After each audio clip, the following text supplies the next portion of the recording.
میں تنہا بیٹھے ہوئے اپنی دید میں مشغول تیری ثنا میں بڑی دیر کھویا رہتا ہوں، جو تیرے حسن زن سے اٹھتی ہے، اسی کسک سے گلے لگ کے سویا رہتا ہوں۔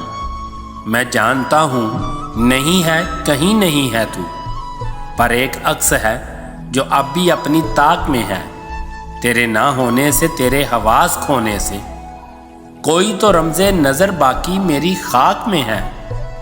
حیات زرد نوید فراق لے آئی، وگرنہ میں نے تو ہر غم شمار کر لیا تھا۔ تمام عمر کے مصروں پہ ڈال کر مٹی، کتاب زیست کے کربل کو پار کر لیا تھا۔ تیری تلاش، تیری جستجو میں گم ہو کر میں بے سبب کے خداؤں سے جا الجھتا ہوں۔ تجھے خبر نہیں لیکن وفور بے بسی میں ذات حق کی صداؤں سے جا الجھتا ہوں۔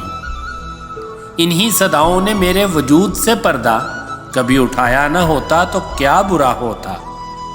تجھے بنا تو دیا تھا خدائے عالم نے، مجھے بنایا نہ ہوتا تو کیا برا ہوتا۔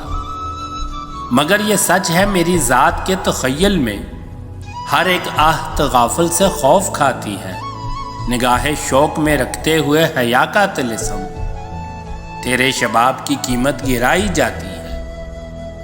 میں ضبط کرتا نہ شاید تو نالائے دل سے ابھی تک حسن مجسم پگھل گیا ہوتا، اسیر عالم لاہوت کی عداوت سے صدائے کن کے تو عقب میں جل گیا ہوتا۔ پر اب یہ رنج، یہ اسرت، یہ غم عطا ہی تو ہے، اداسی کیا ہے، حقیقت کا ارتقا ہی تو ہے، حقیقت کا ارتقا ہی تو ہے۔